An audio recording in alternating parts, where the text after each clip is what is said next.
Il existe un endroit sur Terre où la température descend plus bas que n'importe quel point de l'espace interstellaire. Ce n'est pas un cratère en Antarctique. Ce n'est pas une caverne sous une montagne. C'est une chambre de la taille d'un réfrigérateur domestique, installée dans un bâtiment sans caractère particulier en Californie, et à l'intérieur de cette chambre, à 15 millikelvin au-dessus du zéro absolu, quelque chose se produit qui ne devrait pas être possible dans un seul univers. Des circuits supraconducteurs, gravés sur des puces de silicium plus petites qu'un ongle, maintiennent des états quantiques en suspension. Ces états ne sont ni des zéros ni des uns. Ils sont les deux à la fois, une condition que la physique appelle la superposition, et pendant les quelques microsecondes où cette superposition tient, avant que le monde extérieur ne vienne briser le charme, ces circuits effectuent des calculs dont l'ampleur dépasse la capacité physique de l'univers observable.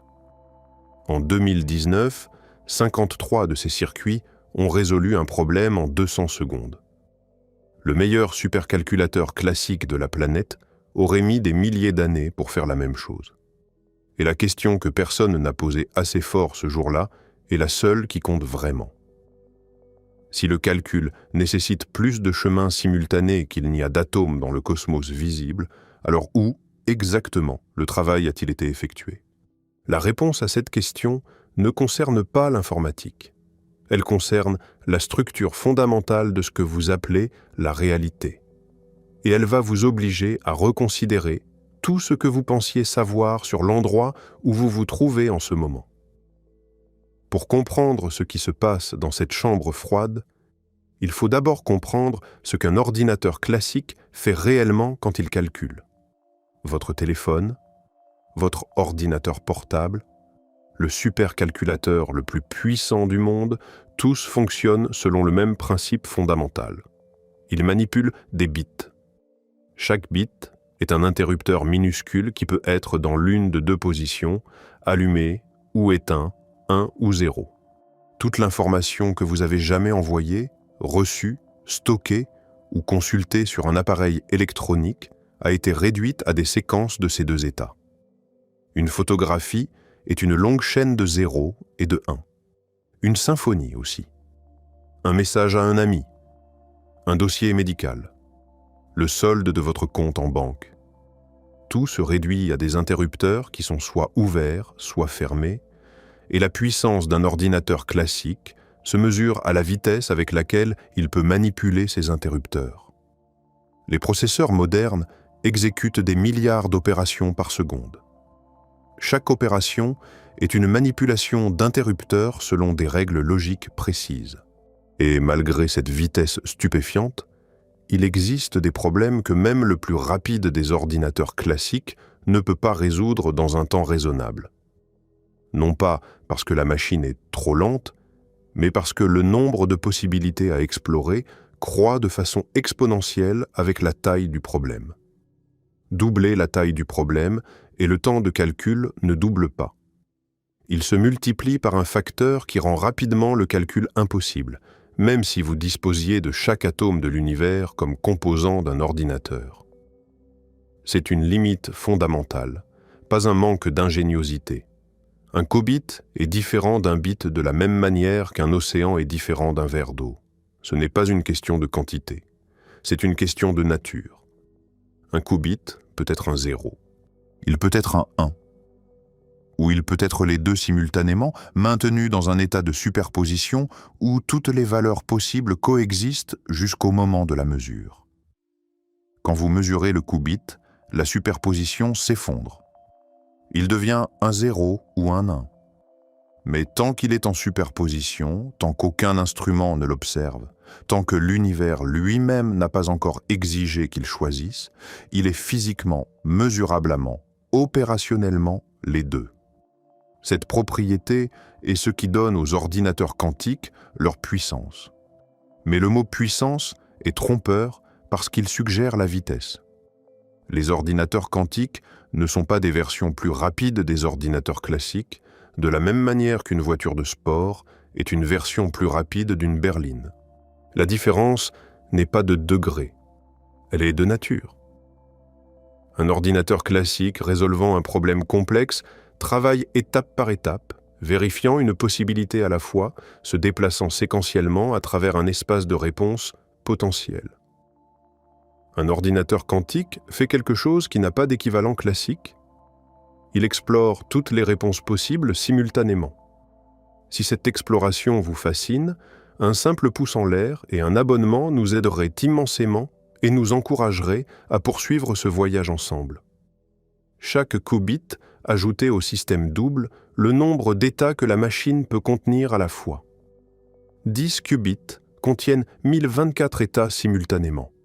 20 qubits en contiennent plus d'1 million, 30, plus d'1 milliard. 53 qubits, le nombre dans le processeur Sycamore de Google, contiennent environ 9 quadrillions d'états simultanés. Plus de chemins computationnels simultanés que le nombre de cellules dans tous les corps humains sur Terre combinés. Et c'est là que la question du « où » devient inévitable. Si vous construisez un ordinateur quantique avec 300 qubits, le nombre d'états simultanés qu'il peut contenir est 2 élevé à la puissance 300.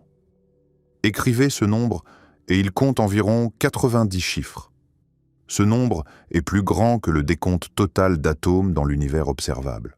Chaque atome dans chaque étoile de chaque galaxie qui a jamais été détectée, cartographiée ou théorisée, et la machine à 300 qubits dispose encore de plus d'espace computationnel que tout cela combiné. Vous ne pouvez pas faire tenir ce calcul à l'intérieur d'un seul univers. Il n'y a pas assez de place physique, pas assez de particules, pas assez d'espace, pas assez de quoi que ce soit. Le calcul excède les ressources physiques du cosmos observable. Ce n'est pas de la philosophie, c'est de l'arithmétique.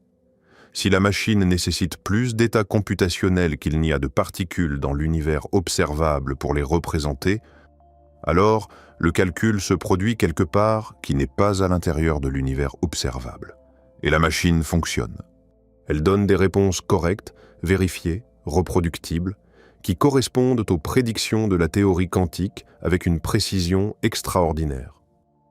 La machine accomplit quelque chose qui exige des ressources que notre univers ne contient pas. Et elle le fait chaque fois qu'elle tourne. L'homme qui a prédit que cela arriverait ne travaillait pas dans un laboratoire gouvernemental entouré de collègues et d'équipements. Il travaillait seul, la nuit, dans sa maison à Oxford, en Angleterre, où il vit encore aujourd'hui et d'où il sort rarement. Son nom est David Deutsch. En 1985, 34 ans avant que le Sycamore de Google ne démontre la suprématie quantique, Deutsch a publié un article dans les comptes rendus de la Royal Society de Londres que presque personne n'a lu à l'époque. L'article ne proposait pas une manière plus rapide de factoriser des nombres. Il ne promettait pas de briser le chiffrement ou de simuler des molécules. Il posait une question qui sonnait presque philosophique. Existe-t-il une machine physique qui pourrait, en principe, simuler n'importe quel processus physique dans l'univers? Pas le modéliser, pas l'approximer. Le simuler exactement, en utilisant les lois réelles de la physique comme système d'exploitation. La réponse de Deutsch était précise et dévastatrice. Un ordinateur classique ne peut pas le faire. Pas parce qu'il est trop lent, pas parce que nous n'en avons pas construit un assez grand, mais parce qu'un ordinateur classique opère à l'intérieur d'une seule réalité physique. Et cette seule réalité physique ne contient pas assez de ressources. Alors où se passe le calcul supplémentaire? La réponse de Deutsch, écrite clairement dans cet article de 1985, était que les calculs se produisent à travers de multiples versions de la réalité simultanément. Pas comme une métaphore, comme un mécanisme physique. L'ordinateur quantique, argumentait Deutsch, est le premier appareil de l'histoire humaine qui nécessite l'existence de mondes parallèles pour fonctionner. Monde parallèle. L'expression sonne comme de la science-fiction. Elle appartient à un film, pas à une revue de physique. Mais Deutsch ne faisait pas de la science-fiction. Il faisait de la physique, rigoureuse, révisée par des pairs, formalisée mathématiquement. Et l'architecture théorique qu'il a décrite dans cet article est devenue le fondement sur lequel chaque ordinateur quantique jamais construit a été érigé. Il n'a pas simplement suggéré que les mondes parallèles pourraient exister. Il a montré que si la mécanique quantique est correcte et 60 ans de preuves expérimentales disent qu'elle l'est, alors la seule explication cohérente pour l'endroit où le calcul quantique se produit est à travers de multiples instances de la réalité opérant simultanément et s'interfaçant à travers un processus appelé interférence quantique. Les mauvais chemins computationnels s'annulent mutuellement. Les bons chemins se renforcent. La réponse qui apparaît sur votre écran est ce qui survit après que la physique de multiples réalités a été utilisée comme ressource computationnelle. Cette idée, l'interprétation des mondes multiples de la mécanique quantique, n'était pas originellement celle de Deutsch. Elle appartenait à un homme qui est un mort sans jamais savoir que ses mathématiques deviendraient le fondement d'une industrie de 1000 milliards de dollars. Son nom était Hugh Everett III. C'était un étudiant en doctorat à l'université de Princeton en 1957 quand il a soumis sa dissertation. La dissertation proposait que lorsqu'un système quantique est mesuré et semble s'effondrer d'une superposition de multiples états en un seul résultat, l'effondrement ne se produit pas réellement. Tous les résultats se réalisent. La réalité se branche. Chaque résultat possible a lieu dans sa propre version de l'univers. Le physicien Niels Bohr, qui à cette époque était la voix la plus puissante dans tout le domaine, l'architecte de l'interprétation de Copenhague, qui dominait la mécanique quantique depuis des décennies, a rejeté l'idée d'Everett. La communauté a suivi Bohr. Everett a quitté la physique académique presque immédiatement après avoir reçu son diplôme. Il est allé travailler pour le Pentagone, faisant de la modélisation mathématique pour les stratégies de ciblage d'armes nucléaires. Il calculait les taux de mortalité des retombées radioactives. Il buvait beaucoup. Il fumait constamment. Il connaissait à peine ses enfants.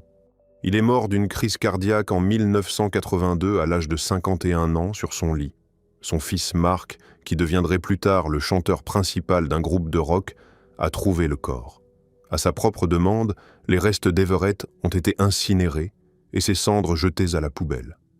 Parce que, dans l'interprétation des mondes multiples, ce qui arrive à une configuration physique particulière n'a pas d'importance.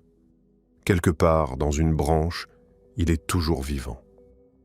Sa fille Elisabeth a mis fin à ses jours en 1996.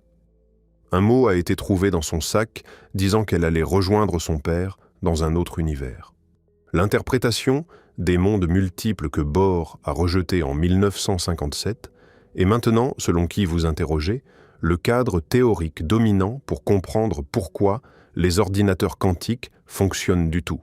Le calcul, qui ne peut pas tenir dans un seul univers, tient parce que Everett avait raison.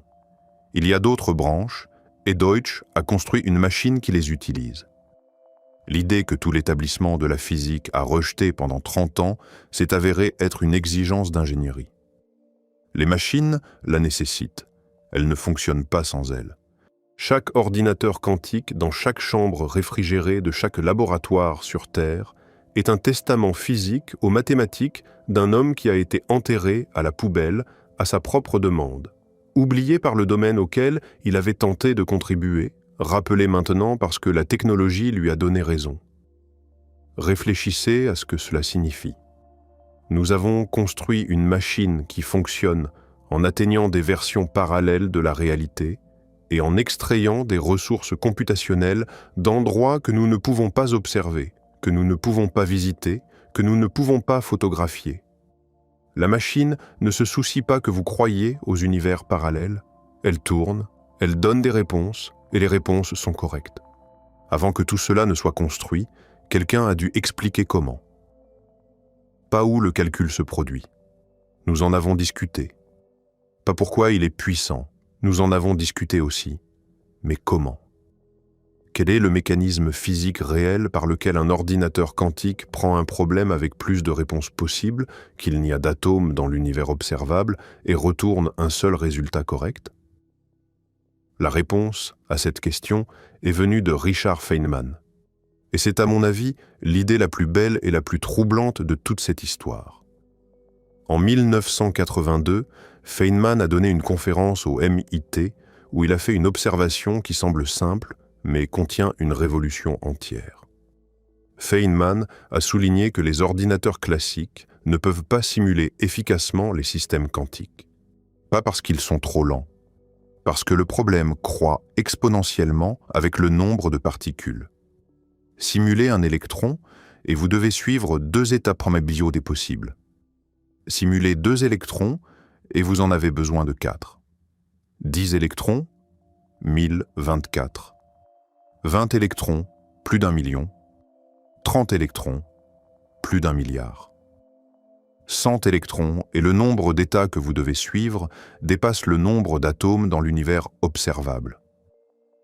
La proposition de Feynman était élégante et radicale. Si vous voulez simuler la physique quantique, construisez une machine qui fonctionne selon la physique quantique. Laissez l'ordinateur lui-même être fait d'éléments quantiques qui obéissent aux lois quantiques. Laissez la machine être la chose qu'elle étudie. Et enchâssée dans cette proposition se trouvait une intuition sur le mécanisme qui s'est avéré être la clé de tout ce qui a suivi. Le mécanisme s'appelle l'interférence. Pensez à 2 vagues à la surface de l'eau se déplaçant l'une vers l'autre. Là où la crête d'une vague rencontre la crête d'une autre, elles se combinent et produisent une crête plus haute. Là où un creux rencontre un creux, le résultat est un creux plus profond. Là où une crête rencontre un creux, elle s'annule. L'eau devient plate. Les vagues ne disparaissent pas. Elles ne cessent pas d'exister. Elles se détruisent mutuellement par l'alignement précis de leurs phases opposées. C'est l'interférence. Elle se produit avec les vagues d'eau. Elle se produit avec les ondes sonores. Elle se produit avec la lumière. Et elle se produit avec les probabilités quantiques. Un ordinateur quantique est conçu de manière à ce que tous les chemins computationnels menant à de mauvaises réponses s'annulent mutuellement, comme une crête rencontrant un creux à la surface de l'eau. Et tous les chemins menant à la réponse correcte se renforcent mutuellement, comme 2 crêtes se combinant en une crête plus grande. La machine ne tente pas chaque réponse possible pour vérifier ensuite laquelle est juste. Elle ne fouille pas dans une liste. Elle ne devine pas. Elle est structurée au niveau de sa conception physique, de sorte que les mauvaises réponses se détruisent elles-mêmes par interférence avant que le calcul ne soit terminé. Ce qui arrive à la fin, la réponse unique que la machine produit quand vous mesurez les qubits, n'est pas un coup de chance. C'est ce qui survit. C'est la dernière chose debout après que tout ce qui était incorrect a été systématiquement éliminé par la physique du calcul lui-même. La machine ne sélectionne pas la bonne réponse. Elle crée des conditions où les mauvaises réponses ne peuvent pas exister. Mais il y a une question préalable que presque personne ne pose à voix haute. Si un qubit est véritablement dans les 2 états en même temps, que fait-il entre les mesures?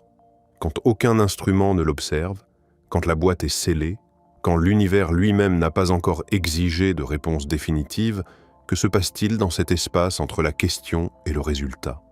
Quelque chose de réel se produit-il là? Ou est-ce une commodité mathématique, une fiction utile qui produit des réponses correctes sans correspondre à aucun processus physique? La réponse à laquelle la physique est arrivée au cours des 40 dernières années est troublante d'une manière que la plupart des récits populaires de la mécanique quantique ne transmettent pas adéquatement.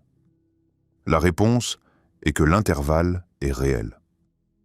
Le calcul qui se produit entre les mesures a réellement lieu physiquement. Et la raison pour laquelle il est caché à nos yeux, la raison pour laquelle nous ne voyons pas de chat simultanément vivant et mort, la raison pour laquelle le monde autour de nous paraît stable, défini et classique, n'est pas parce que la superposition est un tour mathématique. C'est à cause d'un processus appelé décohérence. Et la décohérence n'élimine pas les autres possibilités, elle les cache. Voici le cœur de la chose. Un système quantique reste en superposition reste dans cet état de multiples possibilités simultanées, seulement tant qu'il reste parfaitement isolé de tout ce qui l'entoure. Le moment où il interagit avec ne serait-ce qu'une seule particule de l'environnement extérieur, la superposition commence à se dissoudre. Pas à cause d'un acte mystique de la conscience, pas parce qu'un esprit humain l'a regardé. Simplement parce que de l'information sur le système a fui dans le monde environnant. Votre tasse de café est un système quantique. Elle était faite d'atomes, et les atomes obéissent à la mécanique quantique. En principe, votre tasse de café pourrait exister en superposition d'être sur la table et d'être par terre simultanément. Mais elle interagit constamment avec des milliards de particules chaque seconde. Des molécules d'air rebondissent sur sa surface. Des photons de la lumière de la pièce la frappent. Des vibrations thermiques dans la table la traversent. Chaque interaction emporte un minuscule morceau d'information quantique. Et une fois que cette information fuit, la superposition est détruite. L'état quantique de la tasse décoère. Elle choisit une position définie, elle devient classique. Pour votre tasse de café, ce processus se produit en environ 1/1 trillionnième de seconde. La décohérence est essentiellement instantanée aux échelles des objets quotidiens. Le monde classique que vous expérimentez, le monde d'objets définis dans des positions définies avec des propriétés définies, n'est pas la réalité fondamentale. C'est à quoi ressemble la réalité quantique après que la décohérence a fait son travail. C'est la surface. La superposition quantique en dessous est la profondeur. Et c'est là que tout se connecte directement aux ordinateurs quantiques. Pour maintenir un qubit en superposition assez longtemps pour calculer avec, il faut l'isoler de tout, parfaitement, complètement. Aucun photon errant ne peut le toucher. Aucune vibration ne peut l'atteindre. Aucune fluctuation thermique ne peut l'effleurer. Les machines que Google et IBM construisent sont refroidies à des températures plus froides que le vide de l'espace profond, à environ 15 millikelvin, soit environ 1/100 de degré au-dessus du zéro absolu. À cette température, presque tout mouvement thermique s'arrête. Les particules dans la machine bougent à peine. L'environnement est aussi silencieux que la physique le permet. Et dans ce silence, les qubits maintiennent leur superposition assez longtemps pour effectuer des calculs qu'aucun ordinateur classique ne peut égaler. Tout le défi d'ingénierie de l'informatique quantique se résume à une seule phrase. Garder le calcul caché de l'univers assez longtemps pour obtenir une réponse. C'est tout.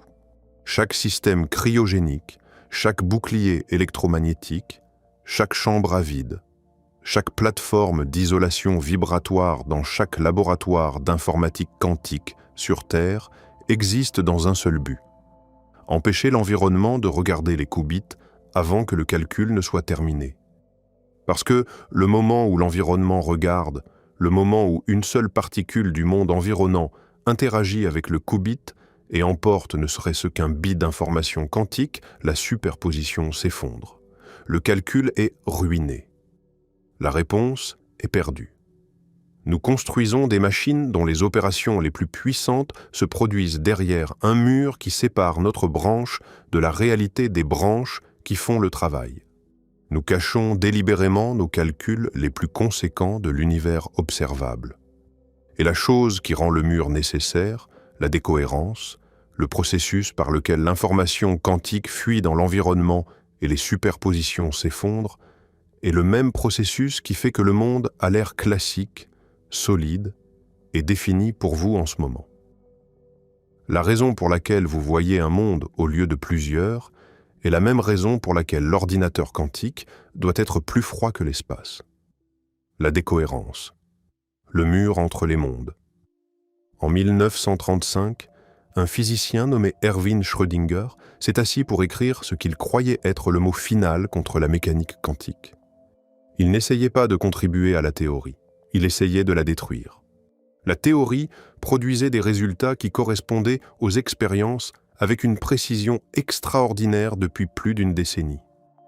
Elle prédisait le comportement des atomes, les spectres de lumière émises par les gaz chauffés, la stabilité des molécules, la conductivité des métaux. Chaque test la confirmait. Chaque mesure s'accordait avec ses équations. Et pourtant, Schrödinger trouvait l'une de ses affirmations centrales philosophiquement insupportable. L'affirmation était celle-ci: une particule n'a pas d'état défini jusqu'à ce que quelqu'un la mesure. Avant la mesure, elle existe en superposition de tous les états possibles à la fois. Schrödinger a construit une expérience de pensée destinée à exposer ce qu'il voyait comme une faille fatale. Il a imaginé un chat scellé dans une boîte en acier. À l'intérieur de la boîte, il y a une infime quantité de matériaux radioactifs. Si un seul atome de ce matériau se désintègre en 1 heure, un détecteur déclenche un mécanisme qui brise une fiole de poison, tuant le chat. Si aucun atome ne se désintègre, le chat vit. La mécanique quantique dit que l'atome radioactif existe en superposition de désintégrés et non désintégrés jusqu'à ce qu'il soit observé. Par conséquent, argumentait Schrödinger, le chat doit être simultanément vivant et mort jusqu'à ce que quelqu'un ouvre la boîte. Il trouvait cela ridicule. Il le présentait comme une réduction par l'absurde. Un argument logique montrant qu'un prémisse mène à une conclusion si prépostère que le prémisse lui-même doit être faux. La communauté physique a absorbé l'argument, l'a considéré attentivement et a fait la seule chose que Schrödinger n'avait pas anticipée. Elle a gardé la théorie.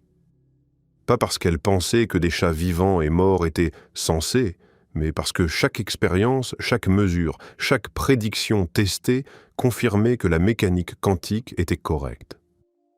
L'argument du chat, conçu comme une démolition, est devenu à la place l'illustration la plus célèbre de la chose même qu'il était supposé détruire. Schrödinger voulait montrer que la mécanique quantique était cassée. Ce qu'il a montré à la place, c'est que le monde n'est pas ce qu'il semble être. 3 ans après la proposition de Feynman, Deutsch a formalisé le concept et dans les décennies qui ont suivi, une série d'algorithmes ont été développés qui exploitaient l'interférence de manière de plus en plus puissante. Le plus célèbre a été publié en 1994 par un mathématicien nommé Peter Shor. Shor a écrit un algorithme, un ensemble d'instructions qu'un ordinateur quantique pourrait suivre, pour décomposer n'importe quel grand nombre en facteurs premiers. En surface, cela semble être un exercice mathématique abstrait sans connexion avec la vie quotidienne. La connexion devient visible le moment où vous comprenez comment le monde moderne protège ses secrets. Presque tout le chiffrement qui sécurise Internet, la couche mathématique qui garde votre compte en banque séparé de celui de tout le monde, qui protège les communications privées, qui garde l'infrastructure des gouvernements, des militaires, des hôpitaux et des réseaux électriques, est construit sur une seule hypothèse. L'hypothèse est que multiplier 2 grands nombres premiers ensemble est trop facile, mais travailler en sens inverse à partir du résultat pour trouver ces nombres premiers originaux est pratiquement impossible. Un ordinateur classique tentant de factoriser un nombre de plusieurs centaines de chiffres aurait besoin de plus longtemps que l'âge de l'univers pour trouver les facteurs premiers. Toute l'architecture de la sécurité numérique repose sur cette asymétrie computationnelle. Facile dans une direction, impossible en sens inverse. L'algorithme de Shor supprime cette asymétrie. Un ordinateur quantique suffisamment puissant exécutant l'algorithme de Shor pourrait factoriser ces grands nombres non pas en milliers ou millions d'années, mais en heures, possiblement en minutes. Le chiffrement qui protège la civilisation moderne, construit sur 50 ans, en supposant que la factorisation des nombres premiers est computationnellement infaisable, devient transparent, cassable, ouvert. La serrure qui garde chaque secret numérique du monde a une clé. Et Shor a montré exactement à quoi cette clé ressemble. La clé n'existe pas encore sous forme physique parce qu'aucun ordinateur quantique n'a assez de qubits pour exécuter l'algorithme de Shor à l'échelle nécessaire pour briser le chiffrement du monde réel. Mais le plan existe, les mathématiques sont publiées et les machines grandissent dedans. En décembre 2023, IBM a dévoilé un processeur appelé Condor avec 1120 et 1 qubit. En 2019, le sycamore de Google en avait 53. En 4 ans, le nombre de qubits dans un processeur de pointe a crû d'un facteur de plus de 20. Ce taux de croissance dépasse les projections que la plupart des chercheurs en informatique quantique faisaient en 2015. L'histoire des technologies exponentielles est une histoire de sous-estimation de la seconde moitié de la courbe. Nous sommes bons pour prédire le prochain doublement. Nous sommes terribles pour prédire à quoi ressemble le 15e doublement depuis le 3e. 2 ans après Shor, en 1996, un chercheur nommé Love Grover a publié un deuxième algorithme qui s'attaquait à quelque chose de plus général que la factorisation de nombres. L'algorithme de Grover s'attaque à la recherche. Imaginez une liste non triée contenant 1 milliard d'éléments et vous cherchez une entrée spécifique. Un ordinateur classique doit vérifier les éléments un par un. En moyenne, il trouve la cible après avoir vérifié la moitié de la liste. 500 millions de vérifications. L'algorithme de Grover trouve l'élément en environ la racine carrée d'1 milliard de vérifications, soit environ 31 600. Non pas parce qu'il se déplace plus vite à travers la liste, mais parce qu'il utilise l'interférence quantique pour amplifier la probabilité de la bonne réponse et supprimer la probabilité de chaque mauvaise réponse simultanément. Chaque mauvais élément dans la liste s'annule lui-même. Le bon élément se renforce. La machine ne cherche pas. Elle crée des conditions dans lesquelles tout ce qui n'est pas la réponse devient invisible. Il y a un physicien qui a passé 60 ans de sa vie à travailler au centre de la physique théorique et qui est arrivé à une conclusion qui ressemble à un koan zen, mais qui est formulée comme un énoncé physique précis. Son nom était John Archibald Wheeler. Il a inventé le terme « trou noir ». Il a travaillé avec Niels Bohr pour expliquer la fission nucléaire. Il a supervisé les dissertations doctorales de Richard Feynman et de Hugh Everett, 2 des esprits les plus importants de l'histoire de la théorie quantique. Il a contribué au projet Manhattan. Et la conclusion à laquelle il est arrivé à la fin de sa carrière n'était pas une formule. Ce n'était pas une équation. C'était un énoncé si compressé qu'il tient en 3 mots. It from bit. Chaque it, écrivait Wheeler, chaque particule, chaque champ de force, même le continuum espace-temps lui-même tire sa fonction, sa signification, son existence même, entièrement des réponses suscitées par l'appareil à des questions oui ou non. Des choix binaires, des bits. Toutes les choses physiques sont d'origine informationnelle et il s'agit d'un univers participatif. Wheeler ne dit pas que l'information est utile pour décrire l'univers. Il ne dit pas que la physique peut être exprimée en termes d'information. Il dit que l'univers est fait d'information. Que la matière, l'énergie, l'espace-temps, le monde physique dans son intégralité, émergent de quelque chose de plus fondamental. Et cette chose fondamentale n'est pas une particule. Ce n'est pas une onde. Ce n'est pas une corde, ni un champ, ni un cerveau. C'est une réponse. Un oui ou un non. Un bit. Cette idée inverse l'intuition que la plupart d'entre nous portent sans jamais l'examiner. Nous avons tendance à penser à la réalité comme au sol ferme et à l'information comme à quelque chose que nous en extrayons. Nous pensons que les atomes sont premiers et que les descriptions des atomes sont secondaires. La roche vient d'abord. La mesure de la roche vient après. Wheeler dit que la mesure vient d'abord, la roche vient après. L'information est primaire. Le monde physique est ce qui se produit quand assez de bits s'accumulent dans la bonne configuration. Il n'y a rien en dessous de l'information. Pas de couche plus profonde. Pas de substrat caché. Les réponses sont la substance de la réalité. En 1961, un physicien nommé Rolf Landauer, chez IBM Research, a publié un article argumentant que l'information n'est pas abstraite. Elle est physique. Et il avait une manière spécifique, mesurable, de le démontrer. Quand vous effacez un seul bit d'information, quand vous prenez un système qui contient 1 ou 1,0 et que vous le réinitialisez à un état connu, vous libérez de la chaleur. Pas métaphoriquement. Littéralement. Une quantité minuscule mais mesurable et théoriquement inévitable d'énergie thermique est déchargée dans l'environnement. C'est devenu le principe de Landauer. L'acte d'effacer de l'information est physiquement irréversible, et l'irréversibilité a un coût thermodynamique qui ne peut pas être éliminé par une meilleure conception ou contourné par une ingénierie plus astucieuse. L'effacement d'informations produit de la chaleur de la même manière que la friction produit de la chaleur. C'est une loi. En 2012, une équipe dirigée par le physicien Eric Lutz a construit une expérience assez délicate pour le confirmer.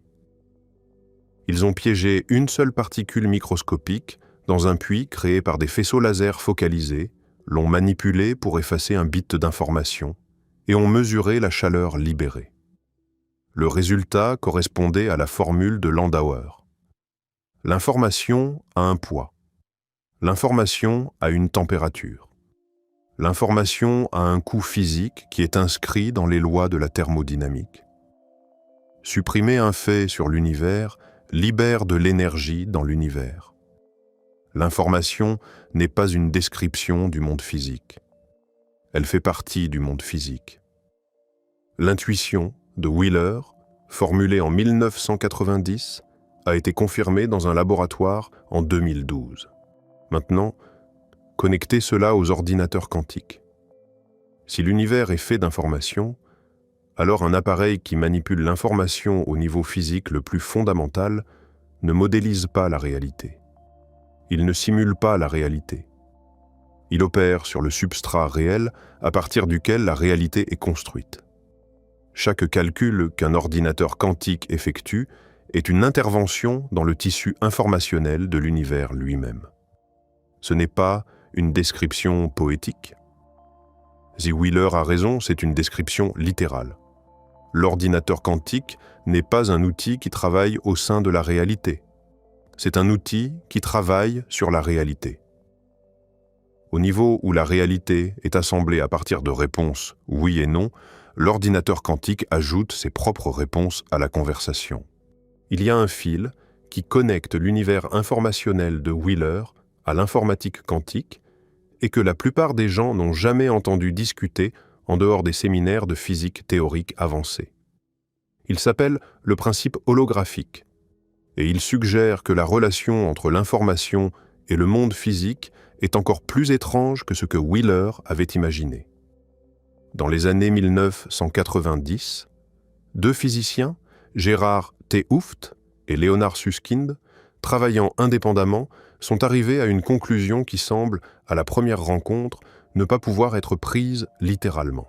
Elle est prise littéralement. Le principe holographique établit que la quantité maximale d'information qui peut être contenue à l'intérieur d'une région de l'espace n'est pas déterminée par le volume de cette région. Elle est déterminée par l'aire de sa surface. Pas l'intérieur. La frontière. Vous vous attendriez à ce que doubler le volume d'une boîte double l'information qu'elle peut contenir? Plus d'espace, plus de place pour les particules, plus d'informations. Le principe holographique dit non. La capacité informationnelle varie avec la surface, pas avec le volume. Toute l'information décrivant tout ce qui se passe à l'intérieur d'une région, donnée de l'espace, est entièrement encodée sur la surface bidimensionnelle qui l'entoure. L'intérieur n'est pas la chose primaire, la frontière l'est. Ce qui signifie que quand un ordinateur quantique manipule l'information au niveau physique le plus fondamental, il opère peut-être à une couche de la réalité qui est plus basique que l'espace lui-même, pas à l'intérieur de l'espace, en dessous. Le calcul ne se produit pas dans un endroit, il se produit au niveau d'où les endroits émergent. Cette phrase mérite d'être relue. En 2016, l'Institut national des standards et de la technologie aux États-Unis a lancé une compétition. Ils ont invité des mathématiciens et des cryptographes du monde entier à soumettre de nouveaux algorithmes de chiffrement, pas des versions améliorées des existants, mais des algorithmes fondamentalement différents, construits sur des problèmes mathématiques qu'un ordinateur quantique exécutant l'algorithme de Shor ne pourrait pas briser. 82 équipes de 25 pays ont soumis des propositions. La compétition a duré 8 ans. Les standards finaux ont été publiés le 13 août 2024. Réfléchissez à ce que cette séquence d'événements communique réellement. Un organisme gouvernemental ne passe pas 8 ans et ne coordonne pas 82 équipes internationales pour résoudre un problème hypothétique.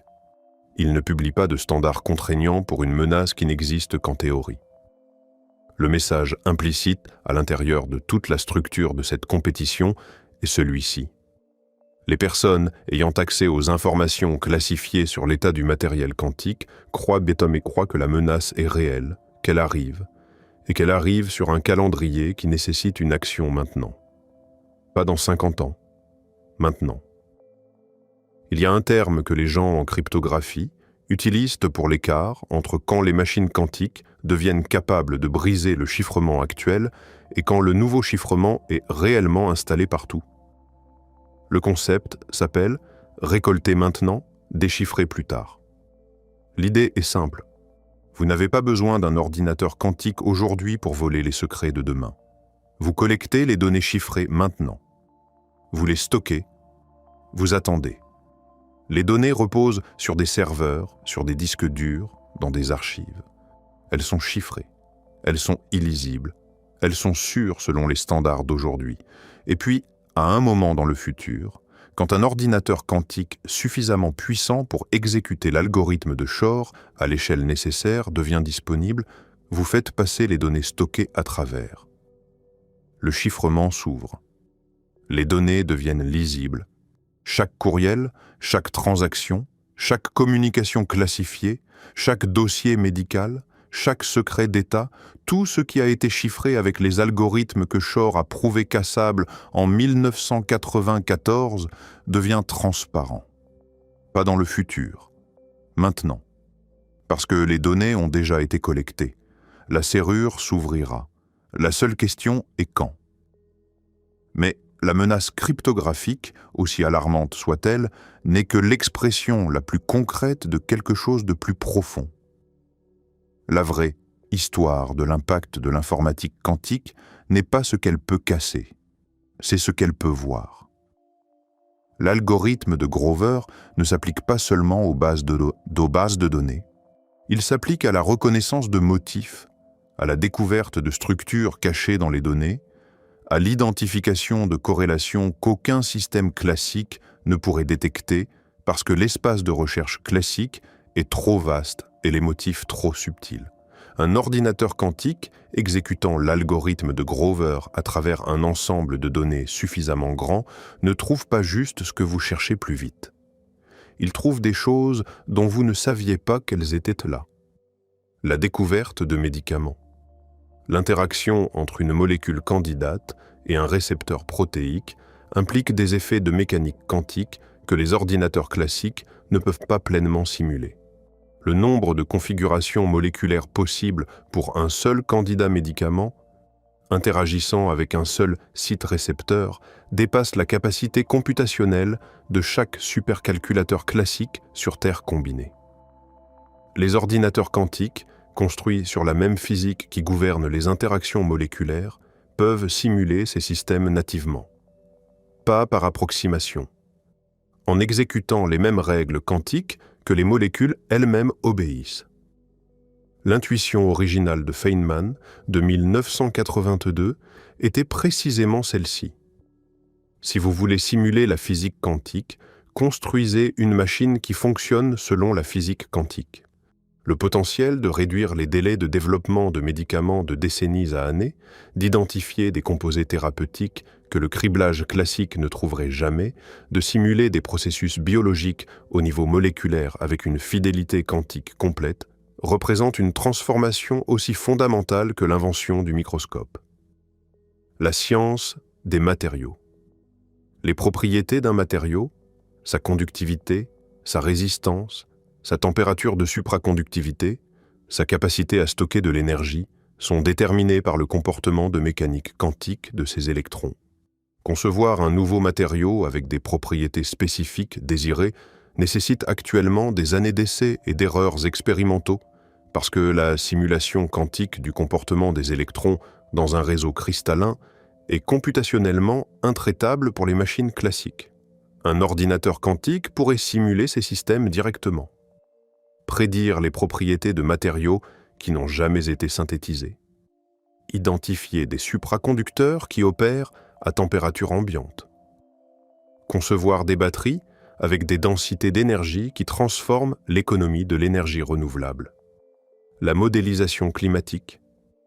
Le comportement des systèmes atmosphériques implique des interactions entre des milliards de molécules au niveau quantique.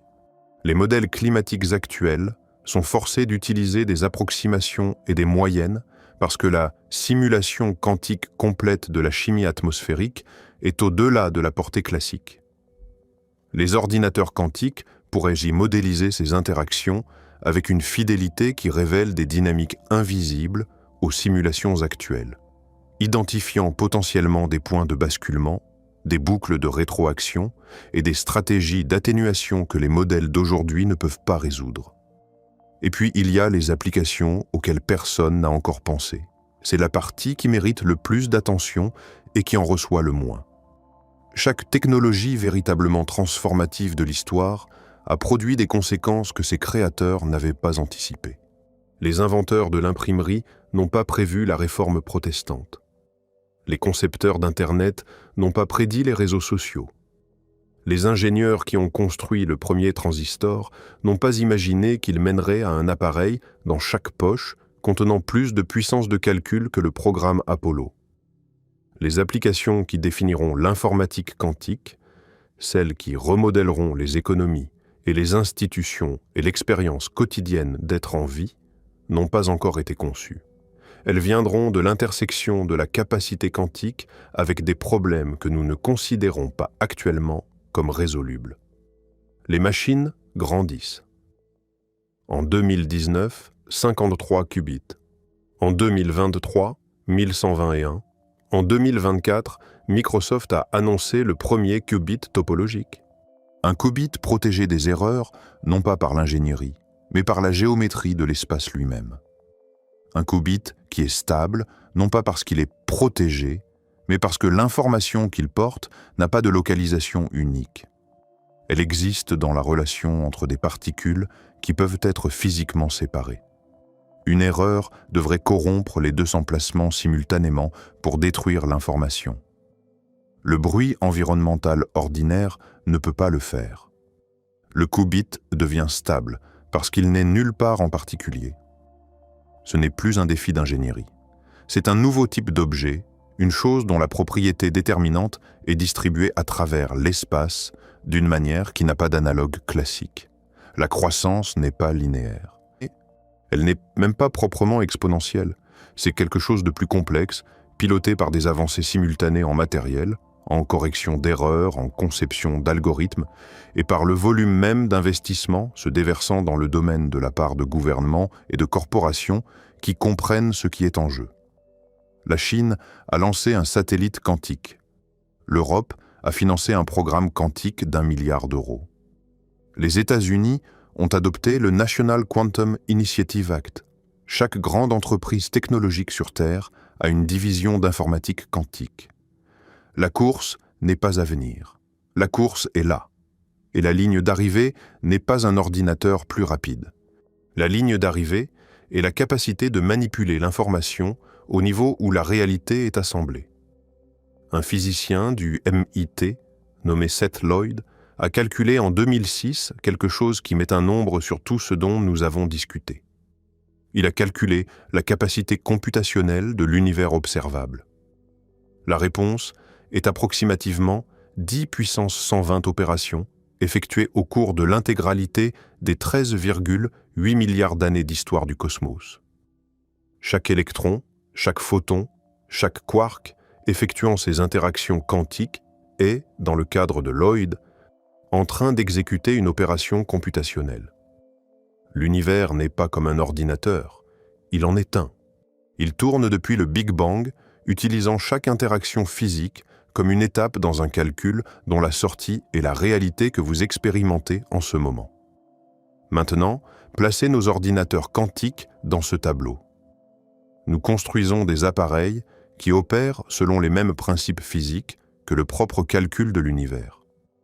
Ils utilisent les mêmes règles de mécanique quantique, la même superposition, le même enchevêtrement, la même interférence. Ils ne modélisent pas l'univers de l'extérieur. Ils y participent, ajoutant leurs opérations au total, devenant, dans un sens petit mais physiquement réel, partie du calcul en cours de l'univers. Ce qui soulève une question qui mérite plus d'attention qu'elle n'en reçoit. Si l'univers calcule quelque chose et que nous ajoutons notre propre calcul quantique à ce processus, changeons-nous le résultat? La trajectoire du calcul de l'univers est-elle altérée par ce que nous calculons à l'intérieur? Et si oui, dans quelle direction le poussons-nous? Nous avons commencé cette histoire avec un nombre, 200 secondes contre 10 000 ans, un écart si grand qu'il semblait être une erreur de mesure plutôt qu'un fait physique. Mais ce n'était pas une erreur. C'était un point de données. Et chaque point de données que nous avons examiné depuis a pointé dans la même direction. La machine fonctionne parce qu'elle atteint au-delà de notre univers. L'information qu'elle manipule est peut-être la substance primaire de la réalité. Le chiffrement qui protège le monde moderne vit sur du temps emprunté depuis 1994. Les institutions qui devraient se préparer ne commencent que maintenant à bouger. Et l'implication la plus profonde de toutes, celle qui se trouve sous chaque détail technique et chaque discussion politique, est que nous avons construit un outil qui interagit avec le tissu de l'existence à un niveau plus fondamental que l'espace et le temps. Nous n'avons pas construit cet outil parce que nous comprenions ce que nous construisions. Nous l'avons construit parce que la physique fonctionnait, parce que les équations le prédisaient, parce que les expériences le confirmaient, parce que les ingénieurs résolvaient un problème à la fois sans nécessairement confronter la portée complète de ce qu'ils construisaient. Et maintenant, l'outil existe. Il grandit. Il double. Il approche des seuils qui vont remodeler la cryptographie, la médecine, la science des matériaux, l'intelligence artificielle et l'équilibre mondial du pouvoir. Deutsch croit véritablement que l'interprétation des mondes multiples est correcte. Pas comme une hypothèse de travail, pas comme un cadre utile, comme une description de la réalité actuelle. Il croit que quand un ordinateur quantique tourne, le calcul se produit à travers un vaste nombre de versions parallèles de l'univers simultanément. Que ces instances parallèles sont aussi réelles que celles-ci et que la machine atteint véritablement cette structure parallèle et en extrait des réponses. Et la machine qui l'a aidé à concevoir fonctionne. Elle donne des réponses correctes. Elle surpasse les ordinateurs classiques sur des problèmes qui peuvent être vérifiés indépendamment. Si la machine fonctionne et que la seule explication cohérente pour pourquoi elle fonctionne nécessite des univers parallèles, alors la question n'est pas de savoir si les univers parallèles existent. La question est ce que cela signifie que nous ayons construit un appareil qui les utilise et ce que cela signifie que nous l'ayons fait sans que la plupart du monde comprenne ce que nous avons réellement construit. La question que nous continuons de nous poser est celle-ci. Que signifie vivre à l'intérieur d'une réalité qu'une machine peut dépasser? Que signifie le fait que la chaise sur laquelle vous êtes assis, la pièce dans laquelle vous vous trouvez, le corps que vous habitez, existe dans une branche d'une structure si vaste que sa capacité computationnelle dépasse le nombre d'atomes dans l'univers observable? Que signifie le fait qu'il y ait des versions de vous en ce moment dans d'autres branches qui ont fait des choix différents à chaque jonction quantique depuis le moment de votre conception? Pas métaphoriquement, pas comme une expérience de pensée, comme la spécification d'ingénierie d'une machine fonctionnelle. L'interprétation des mondes multiples ne dit pas que les univers parallèles sont possibles. Elle dit qu'ils sont nécessaires. La machine les requiert. Sans eux, le calcul n'a nulle part où se produire. Sans eux, les réponses n'ont pas d'origine. Les mathématiques ne sont pas ambiguës. Les expériences ne sont pas équivoques. La machine tourne et les réponses sont correctes, et les ressources dépassent notre univers. Mais la question qui devrait vous hanter longtemps après que cette histoire se termine n'est pas une question sur ses applications. Elle est plus simple et plus fondamentale que toutes combinées. Nous avons construit une machine qui fonctionne en atteignant des versions parallèles de la réalité. Nous avons confirmé qu'elle fonctionne. Nous avons vérifié les réponses. Nous avons publié les articles. Nous avons construit l'industrie. Et nous n'avons jamais posé la question la plus basique de toutes. Si nous pouvons les atteindre, peuvent-elles nous atteindre? Si le calcul tire des ressources d'autres branches, l'interaction va-t-elle dans les deux sens? La porte que nous avons ouverte est-elle un miroir sans teint ou une fenêtre? La physique ne répond pas à cette question. Pas encore. Les mathématiques de l'interférence quantique décrivent comment l'information provenant de branches parallèles se combine pour produire un résultat dans notre branche. Elles ne décrivent pas ce qui se passe dans les autres branches après que le calcul est terminé. Elles ne nous disent pas si l'acte de calcul quantique, d'atteindre le multivers et d'en extraire une réponse, a des conséquences qui se propagent en retour à travers les branches dont nous avons tiré des ressources. Elles ne nous disent pas si les branches le remarquent. Deutsch a travaillé sur ce problème pendant 40 ans. Il ne l'a pas résolu. Personne ne l'a fait. La question reste ouverte au niveau le plus profond de la physique théorique. Et elle restera ouverte à mesure que les machines grandiront, que les qubits se multiplieront, que les calculs deviendront plus complexes, que le canal entre notre branche et les autres s'élargira avec chaque avancée en matériel quantique. Nous atteignons la structure de la réalité et en tirons des réponses. Les réponses sont correctes.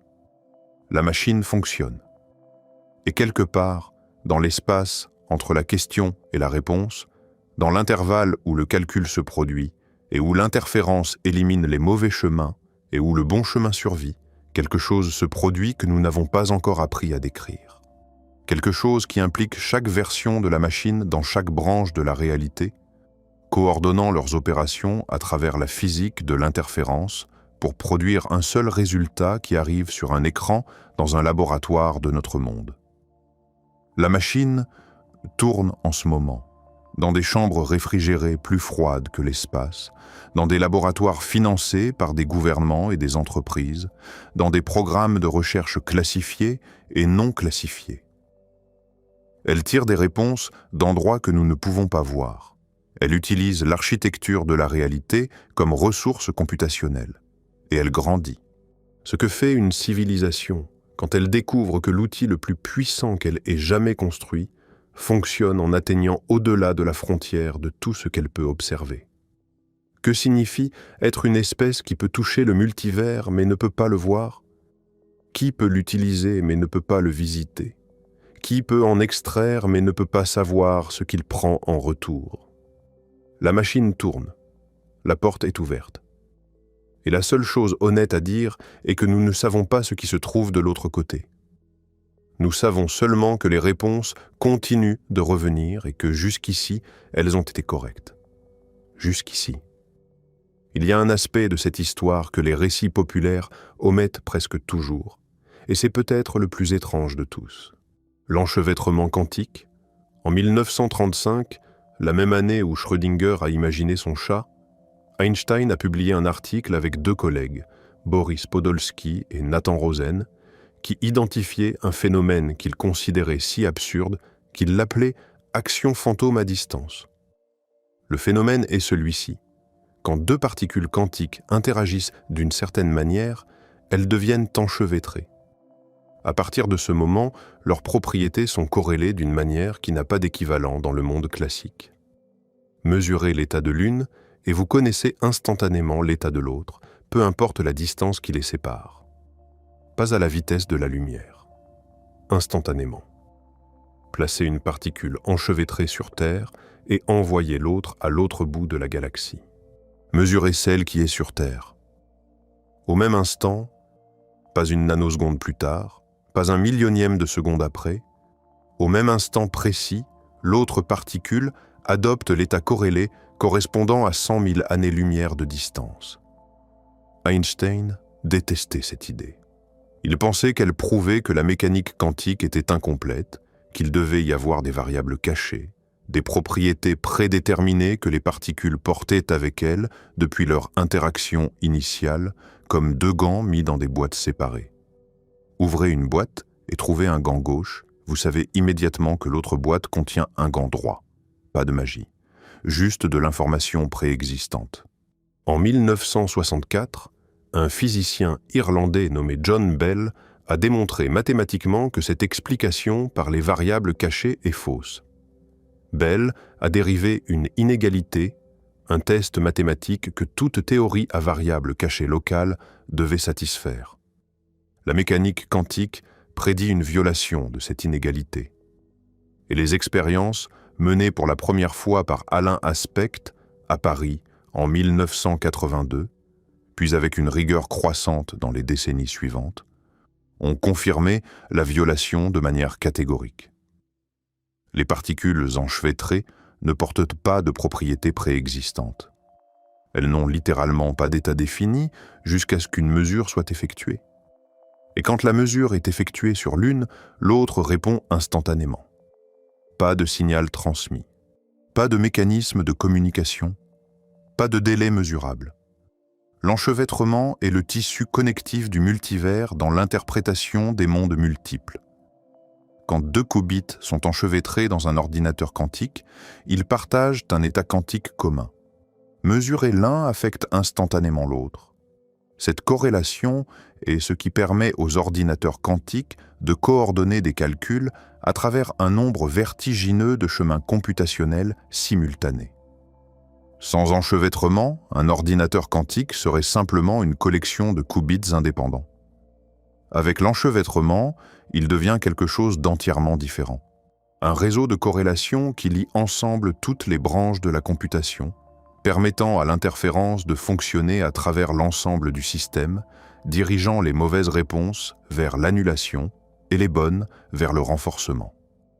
En 2022, le prix Nobel de physique a été décerné à Alain Aspect, John Clauser et Anton Zeilinger pour leurs expériences avec des photons enchevêtrés, établissant la violation des inégalités de Bell et ouvrant la voie à la science de l'information quantique.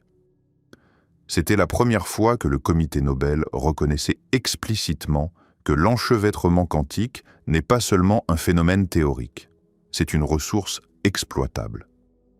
Un outil d'ingénierie. La même action fantôme qu'Einstein rejetait en 1935 est devenue, 87 ans plus tard, la base d'une industrie technologique dont la valeur est estimée à des centaines de milliards de dollars dans les prochaines décennies. Il y a une expérience de pensée que les physiciens utilisent pour illustrer la puissance de l'enchevêtrement et elle mérite d'être racontée parce qu'elle rend tangible quelque chose qui autrement reste abstraitement mathématique.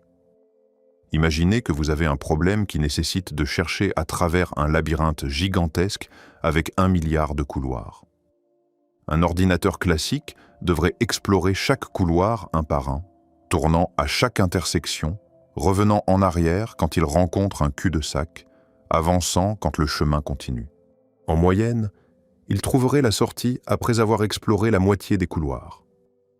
500 millions de tentatives. Un ordinateur quantique ne parcourt pas le labyrinthe. Il fait quelque chose de si fondamentalement différent que le mot « parcourir » ne s'applique même pas. Grâce à la superposition, il existe simultanément dans chaque couloir du labyrinthe. Grâce à l'enchevêtrement, toutes ces positions simultanées sont corrélées entre elles, formant un réseau de relations quantiques qui couvre l'intégralité du labyrinthe en une seule fois. Et grâce à l'interférence, les chemins qui mènent à des cul-de-sac s'annulent progressivement, tandis que le chemin qui mène à la sortie se renforce. Le résultat final émerge non pas parce que la machine a trouvé la bonne réponse, mais parce que toutes les mauvaises réponses se sont éliminées elles-mêmes. Ce qui reste est la sortie. Cette image du labyrinthe est utile, mais elle est aussi inadéquate parce qu'un labyrinthe avec 1 milliard de couloirs est encore un objet qui tient dans notre imagination.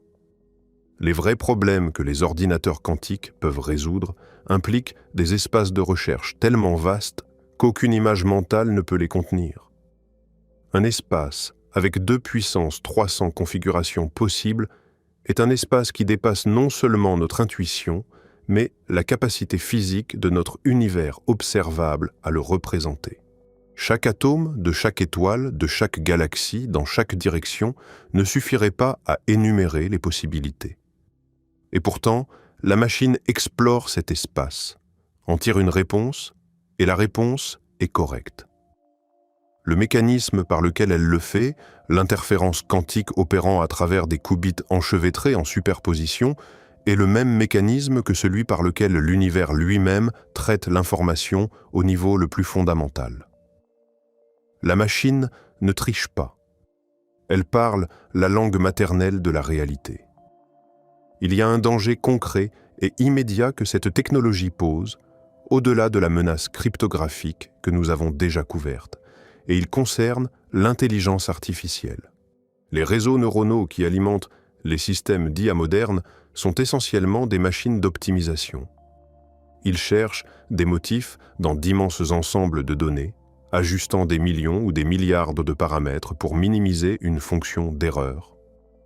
Ce processus d'optimisation, d'entraînement, est computationnellement intensif. Il consomme des quantités colossales d'énergie et de temps de calcul. Un ordinateur quantique pourrait accélérer ce processus de manière que nous commençons à peine à comprendre.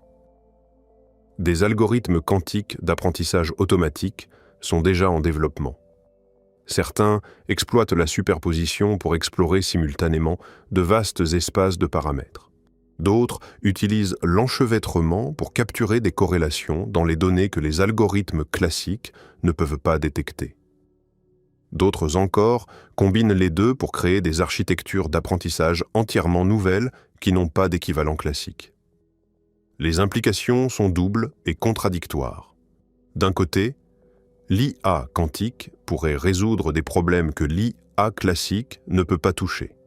Simuler des systèmes biologiques avec une fidélité suffisante pour concevoir des médicaments sur mesure. Optimiser des réseaux énergétiques à l'échelle mondiale. Modéliser des systèmes climatiques avec une précision qui révèle des interventions possibles.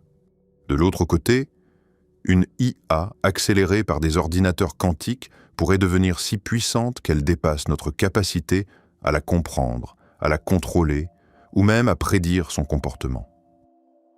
Un système d'optimisation qui opère à travers un espace de solutions plus vaste que l'univers observable est un système dont les décisions pourraient être fondamentalement incompréhensibles pour un esprit humain. Pas parce que nous sommes stupides, parce que l'espace dans lequel le système résonne est littéralement plus grand que tout ce que notre cerveau, un organe fait de matière classique, a évolué pour appréhender. La convergence de l'informatique quantique et de l'intelligence artificielle n'est pas un scénario futur. C'est un programme de recherche actif dans chaque grande entreprise technologique et dans plusieurs programmes gouvernementaux classifiés. Les premiers avantages quantiques en apprentissage automatique pourraient apparaître dans la prochaine décennie. Et quand ils apparaîtront, la nature de l'IA changera d'une manière que notre cadre conceptuel actuel n'est pas équipé pour anticiper. Nous construisons des machines qui pensent, et nous sommes sur le point de leur donner accès à une puissance computationnelle qui dépasse les frontières de notre univers. Il y a un fait que la plupart des discussions sur les ordinateurs quantiques omettent parce qu'ils compliquent le récit de manière inconfortable.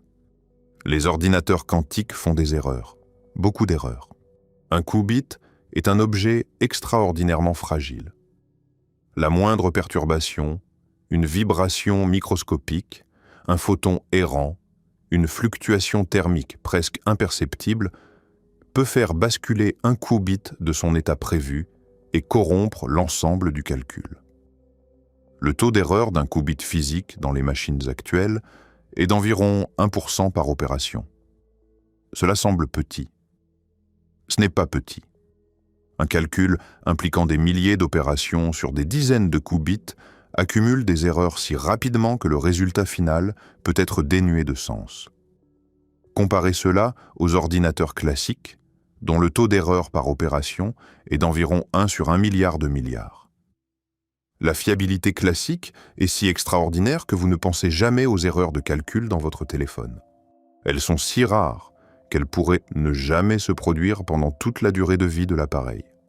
La solution s'appelle la correction d'erreurs quantiques, et c'est l'un des défis d'ingénierie les plus difficiles que l'humanité ait jamais affrontés.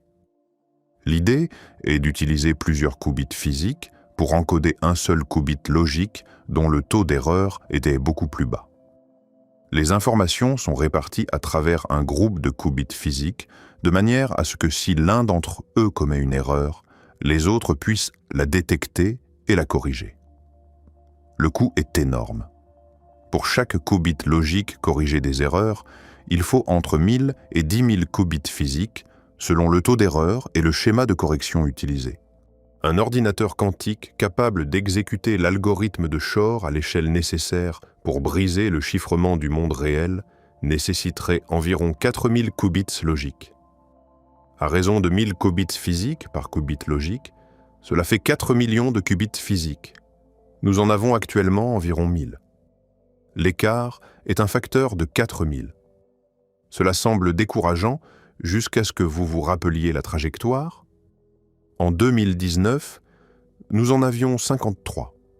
En 4 ans, le nombre a été multiplié par 20. Si cette trajectoire se maintient, et il y a des raisons structurelles de penser qu'elle le fera, la barre des millions de qubits pourrait être atteinte dans les années 2030. Pas demain, mais pas dans un siècle non plus. Il y a quelque chose de profondément vertigineux dans le fait que la correction d'erreurs quantiques elle-même soit un processus quantique qui nécessite le même isolement, la même superposition, le même enchevêtrement que le calcul qu'elle protège. Nous corrigeons les erreurs quantiques avec des opérations quantiques qui elles-mêmes sont sujettes à des erreurs, que nous corrigeons avec d'autres opérations quantiques. C'est comme construire un pont au-dessus d'un gouffre en utilisant des matériaux qui doivent eux-mêmes être maintenus en l'air par d'autres ponts. Le fait que cela fonctionne du tout, que les mathématiques prouvent que c'est possible, qu'un seuil de taux d'erreur existe en dessous duquel les erreurs peuvent être supprimées arbitrairement, est l'un des résultats les plus remarquables de la théorie de l'information quantique.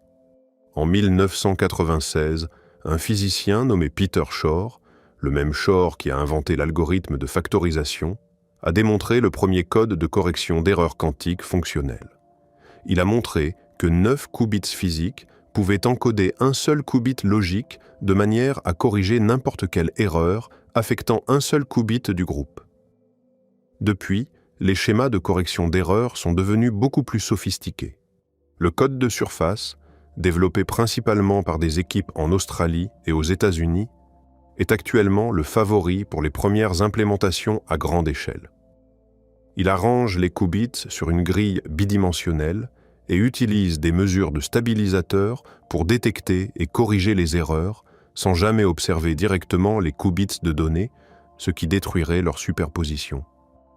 Il y a aussi la question de ce que les erreurs quantiques signifient dans le cadre des mondes multiples. Si chaque erreur est un embranchement quantique, un moment où la computation prend un chemin différent dans une branche différente de la réalité, alors la correction d'erreur n'élimine pas l'erreur. Elle redirige notre branche de la computation vers le chemin correct en réalignant l'interférence quantique pour supprimer les branches erronées. Nous ne corrigeons pas les erreurs, nous sélectionnons la branche où le calcul est correct. La distinction est subtile mais profonde. Elle signifie que dans d'autres branches de la réalité, d'autres versions du même ordinateur quantique ont obtenu des résultats différents, peut-être erronés, à partir du même calcul. La correction d'erreurs est le processus par lequel nous nous assurons que notre branche est celle où les bonnes réponses émergent. C'est une forme de navigation à travers le multivers computationnel, et le fait que nous puissions le faire, que les mathématiques le permettent, que les machines le démontrent, est un testament à la structure profondément ordonnée de la réalité quantique sous-jacente. La communication quantique est un autre domaine qui transforme la relation entre l'information et la physique. La distribution de clés quantiques, un protocole qui utilise les propriétés de la mécanique quantique pour générer des clés de chiffrement dont la sécurité était garantie par les lois de la physique plutôt que par la difficulté computationnelle, existe déjà. Des systèmes commerciaux sont opérationnels. La Chine a construit un réseau de communication quantique de 2000 km reliant Pékin à Shanghai avec un satellite quantique en orbite servant de relais. Le principe est élégant. Toute tentative d'intercepter une clé quantique en transit perturbe nécessairement les états quantiques qui la constituent. L'acte même d'écouter détruit l'information qu'on tente de voler. Ce n'est pas une sécurité basée sur la complexité mathématique, le type que l'algorithme de Shor pourrait briser. C'est une sécurité basée sur les lois fondamentales de la physique, le type qu'aucun ordinateur, classique ou quantique, ne peut contourner sans être détecté. Mais la communication quantique soulève aussi des questions philosophiques troublantes quand on la considère à la lumière de tout ce que nous avons discuté. Si l'information est la substance fondamentale de la réalité, comme Wheeler l'a proposé, alors la communication quantique n'est pas simplement un transfert de données, c'est un transfert de réalité. Les qubits transmis à travers une fibre optique ou par un satellite ne portent pas seulement des messages. Ils portent des fragments du tissu quantique de l'univers, des superpositions vivantes qui n'ont pas encore choisi leur état, des morceaux de potentialité non résolus voyageant à la vitesse de la lumière entre deux points de notre monde classique.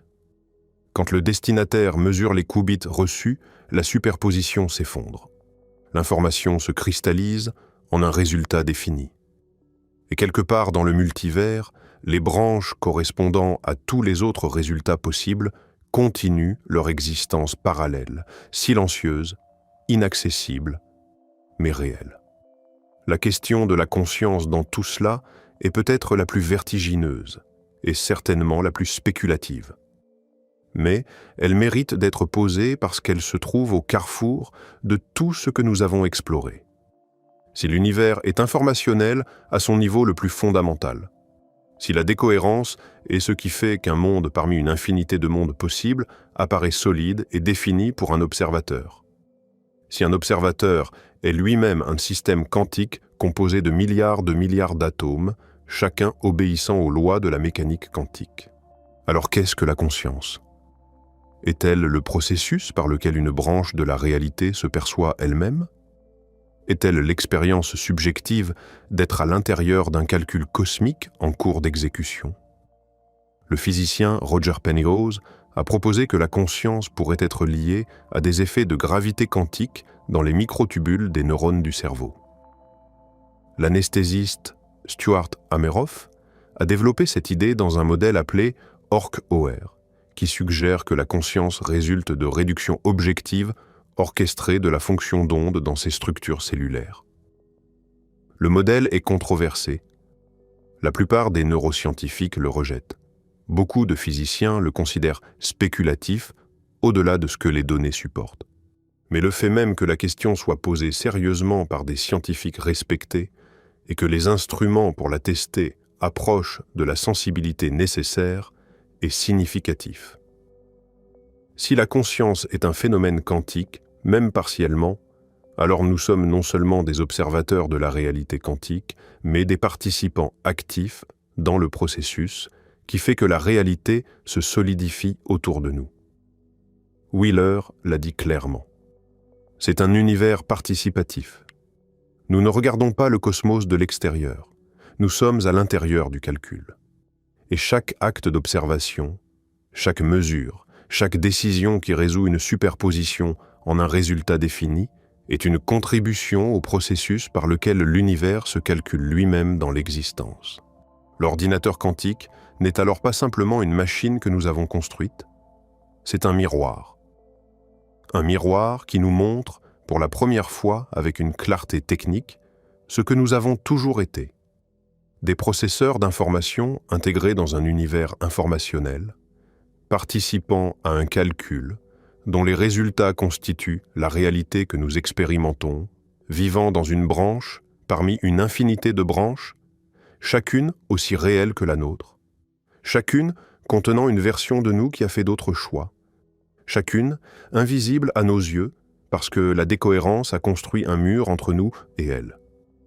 Un mur fait non pas de matière, mais d'informations perdues. Un mur que nos machines les plus puissantes apprennent lentement à contourner. Il y a un dernier fait qui mérite réflexion avant de clore ce voyage. En 1957, quand Hugh Everett a proposé sa théorie des mondes multiples, il avait 27 ans. Quand il est mort, en 1982, il en avait 51. Entre ces deux dates, il n'a publié aucun autre article de physique majeur. Il a passé la majeure partie de sa carrière à calculer des stratégies de guerre nucléaire pour le Pentagone, modélisant les retombées radioactives et les taux de mortalité d'un échange thermonucléaire entre les superpuissances. L'homme qui a compris la structure du multivers a passé sa vie professionnelle à calculer comment détruire efficacement une seule branche de celui-ci. Il y a quelque chose de profondément tragique dans cette ironie, et quelque chose de profondément instructif dans le fait que les mathématiques de la destruction et les mathématiques de la création quantique proviennent de la même source, de la même compréhension fondamentale de ce que la réalité est et de comment elle fonctionne. Nous vivons à un moment de l'histoire où ces deux applications de la physique quantique convergent. D'un côté, les ordinateurs quantiques promettent de résoudre des problèmes qui pourraient sauver des millions de vies, concevoir des médicaments, modéliser le climat, optimiser les systèmes énergétiques. De l'autre, les mêmes machines menacent de briser les systèmes de sécurité dont dépendent les infrastructures critiques de chaque nation, et pourraient alimenter des systèmes d'intelligence artificielle d'une puissance sans précédent dont les conséquences sont impossibles à prévoir. La physique ne fait pas de distinction morale. L'interférence quantique fonctionne de la même manière qu'elle soit utilisée pour trouver un médicament contre le cancer ou pour déchiffrer les communications classifiées d'un gouvernement étranger. La superposition ne se soucie pas de qui pose la question. La décohérence n'a pas d'opinion sur ce qui devrait rester secret et ce qui devrait être révélé. L'univers quantique est indifférent. Il répond à quiconque pose la question dans le bon formalisme, et les questions deviennent de plus en plus profondes à mesure que les machines deviennent de plus en plus puissantes. Everett est mort sur son canapé. Ses cendres ont été jetées à la poubelle. Sa fille a suivi quelques années plus tard, laissant un mot disant qu'elle allait le rejoindre dans un autre univers. Son fils a trouvé le corps de son père et a passé des décennies à essayer de donner un sens à la vie d'un homme qui avait compris les fondements de la réalité, mais n'avait pas su naviguer les complexités d'une famille. L'interprétation des mondes multiples que Bohr a rejetés est maintenant le cadre théorique qui sous-tend une industrie de 1000 milliards de dollars. Les machines qu'elle a rendues possibles opèrent dans des chambres plus froides que l'espace interstellaire, tirant des réponses d'au-delà de notre univers observable, utilisant l'architecture de l'existence comme ressource computationnelle. Et la question que ces machines posent, la question qui les sous-tend toutes, du premier qubit à la dernière percée algorithmique, n'est pas une question technique. C'est la question la plus ancienne et la plus profonde que notre espèce ait jamais posée. De quoi est fait le monde ? La réponse que la physique nous donne maintenant, confirmée par des machines qui fonctionnent et par des expériences qui se reproduisent et par des mathématiques qui ne mentent pas, est la suivante. Le monde est fait d'informations, et l'information est faite de choix. Et les choix sont faits par un univers qui se calcule lui-même dans l'existence, branche par branche, bit par bit, question par question, depuis le premier instant du Big Bang jusqu'à la fraction de seconde où vos yeux ont parcouru cette phrase. Vous êtes dans le calcul. Le calcul est en vous. Et la machine que nous avons construite pour le prouver tourne en ce moment, quelque part dans une pièce froide, dans le silence, tirant des réponses d'un endroit que personne ne peut voir, retournant des résultats que personne ne peut entièrement expliquer, fonctionnant exactement comme la théorie le prédit, parce que la théorie n'a jamais été fausse. Seule notre volonté de la regarder en face a mis du temps à arriver. Il y a un paradoxe pratique au cœur de l'informatique quantique que peu de gens en dehors du domaine apprécient pleinement, et il concerne la vérification.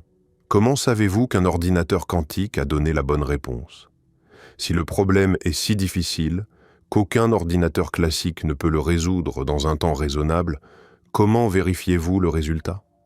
Vous ne pouvez pas simplement refaire le calcul sur un ordinateur classique pour confirmer, parce que c'est précisément la raison pour laquelle vous avez utilisé un ordinateur quantique en premier lieu. Ce problème de vérification est réel et il a des implications profondes. Pour le test de suprématie quantique de Google en 2019, le problème avait été spécifiquement choisi parce que, bien qu'il soit difficile pour un ordinateur classique, sa structure permettait une vérification statistique. Les résultats pouvaient être comparés à des prédictions théoriques sur la distribution des résultats. Mais pour les problèmes véritablement utiles que les futurs ordinateurs quantiques résoudront, cette vérification ne sera pas toujours possible. Nous nous retrouverons dans la position étrange de dépendre de réponses que nous ne pouvons pas vérifier indépendamment, fournies par une machine qui opère dans un espace computationnel que nous ne pouvons pas observer, utilisant des ressources qui existent au-delà de notre univers. La confiance que nous placerons dans ces machines sera d'un type fondamentalement différent de la confiance que nous plaçons dans les ordinateurs classiques. Ce ne sera pas une confiance basée sur la transparence du processus. Ce sera une confiance basée sur la cohérence mathématique de la théorie quantique elle-même. Une théorie que nous avons testée des milliards de fois sans jamais trouver une seule contradiction. Nous ferons confiance aux réponses parce que nous faisons confiance aux lois de la physique. Et les lois de la physique, dans le cadre quantique, disent que les réponses viennent d'endroits que nous ne pouvons pas voir.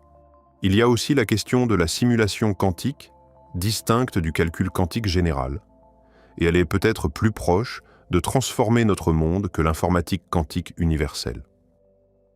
Un simulateur quantique est un dispositif quantique conçu non pas pour exécuter des algorithmes arbitraires, mais pour imiter le comportement d'un système quantique spécifique. Vous voulez comprendre comment un nouveau matériau supraconducteur se comporte à basse température? Construisez un simulateur quantique dont les qubits sont configurés pour reproduire les interactions des électrons dans ce matériau. Vous voulez comprendre comment une protéine se replie? Configurez les qubits pour reproduire les forces quantiques entre les atomes de la protéine. Le simulateur ne calcule pas la réponse. Il devient la réponse. Il est le système physique que vous étudiez, construit à partir de composants différents, mais obéissant aux mêmes lois. Feynman l'a dit le premier. Si vous voulez simuler la nature, utilisez la nature elle-même comme ordinateur. Les simulateurs quantiques sont plus faciles à construire que les ordinateurs quantiques universels parce qu'ils n'ont pas besoin de correction d'erreurs complètes. Ils tolèrent un certain niveau de bruit parce que les systèmes physiques qu'ils simulent sont eux-mêmes bruités. Des simulateurs quantiques fonctionnels existent déjà. Des équipes à Harvard, au MIT, en Autriche et en Chine ont construit des systèmes avec des centaines d'atomes piégés dans des réseaux optiques, simulant des modèles de physique de la matière condensée que les supercalculateurs classiques les plus puissants ne peuvent pas traiter. Les résultats de ces simulations ont déjà produit des aperçus sur le comportement de la matière quantique qui n'avaient été accessibles par aucune autre méthode. La géopolitique de l'informatique quantique est un sujet que les récits scientifiques évitent généralement, mais qui est essentiel pour comprendre la vitesse et la direction du développement. En ce moment, 3 blocs géopolitiques mènent la course quantique. Les États-Unis, la Chine et l'Europe, chacun avec des approches et des motivations distinctes. Les États-Unis possèdent les entreprises technologiques les plus avancées dans le domaine, Google, IBM, Microsoft, et une constellation de start-up dont certaines sont évaluées à des milliards de dollars. Le financement américain combine investissement privé massif et soutien gouvernemental à travers le National Quantum Initiative Act de 2018 et des programmes classifiés dont le détail public est limité. La force américaine est l'innovation en matériel.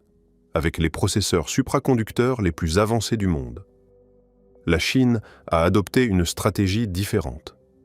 Le gouvernement central a engagé des dizaines de milliards de dollars dans la recherche quantique, avec un accent particulier sur la communication quantique et la cryptographie. La Chine a lancé le premier satellite quantique au monde en 2016 et a construit le plus long réseau de communication quantique terrestre. Son approche est centralisée, dirigée par l'État, avec un accent sur les applications de sécurité nationale. Les équipes chinoises ont aussi produit des processeurs quantiques compétitifs, dont un processeur photonique qui a revendiqué un avantage quantique en 2020. L'Europe a répondu avec le Quantum Flagship, un programme d'1 milliard d'euros sur 10 ans lancé en 2018 qui coordonne la recherche à travers des dizaines d'universités et de laboratoires. L'approche européenne est plus académique, avec un accent sur la recherche fondamentale et les standards.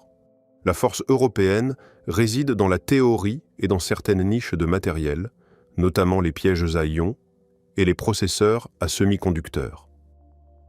Mais la compétition la plus significative ne se déroule pas entre les nations. Elle se déroule entre les approches technologiques. Il y a au moins 5 architectures de qubits en concurrence. Les qubits supraconducteurs utilisés par Google et IBM, les ions piégés utilisés par IonQ et Quantinuum, les qubits photoniques utilisés par Xanadu et PsiQuantum, les qubits à semi-conducteurs développés par Intel et des équipes universitaires, et les qubits topologiques que Microsoft poursuit. Chaque approche a des avantages et des inconvénients. Les qubits supraconducteurs sont les plus développés, mais nécessitent un refroidissement extrême. Les ions piégés ont les temps de cohérence les plus longs, mais sont plus lents. Les qubits photoniques peuvent opérer à température ambiante, mais sont plus difficiles à enchevêtrer. Les qubits topologiques promettent une correction d'erreurs intrinsèques, mais n'en sont qu'à leurs débuts expérimentaux.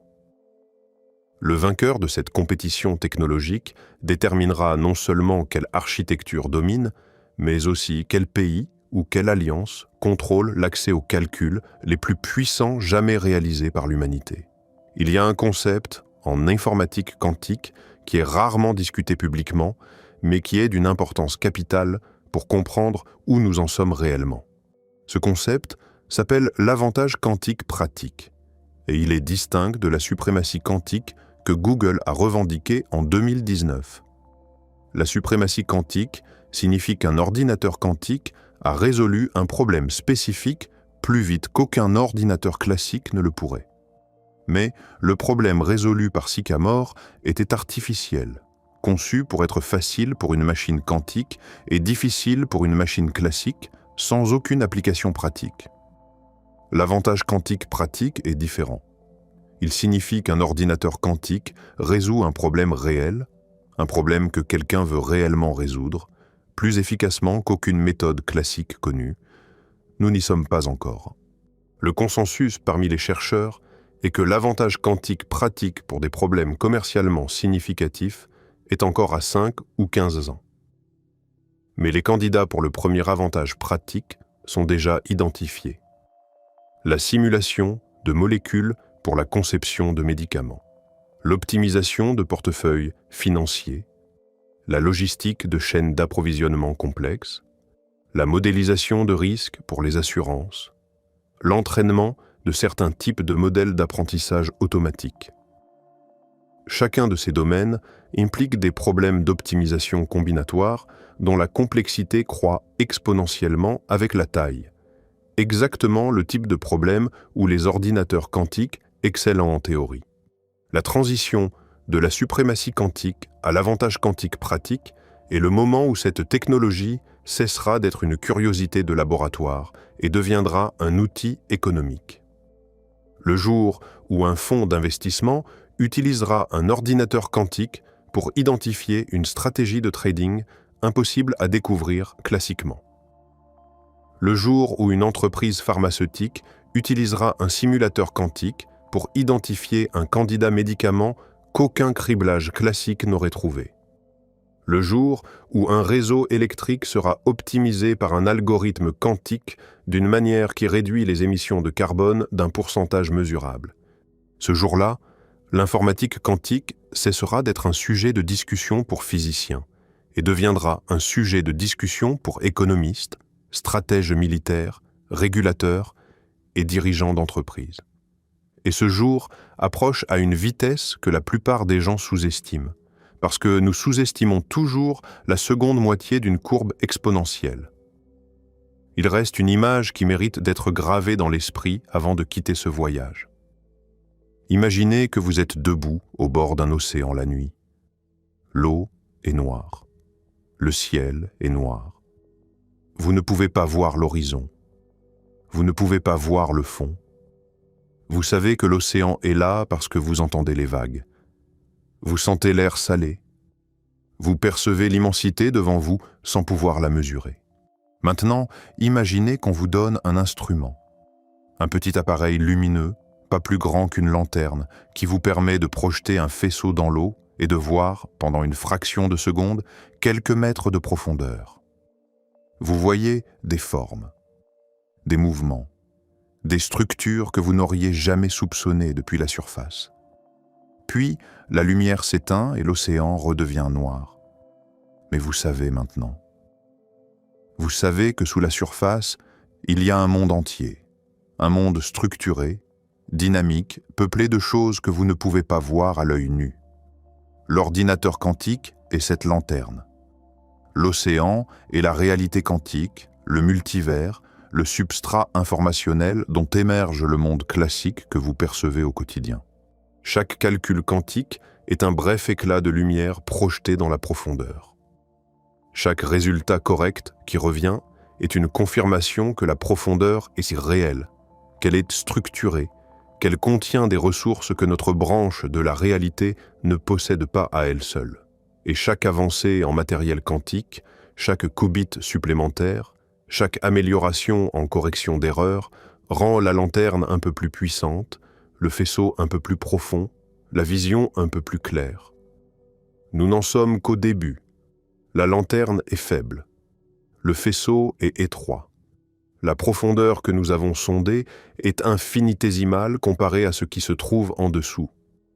Mais nous avons vu assez pour savoir que l'océan est là, que ses dimensions dépassent tout ce que notre univers visible contient, que ses lois sont les lois mêmes qui font fonctionner les atomes de notre corps et les photons de nos étoiles, et que les machines que nous construisons pour le sonder ne modèlent pas cet océan de l'extérieur, elles y plongent.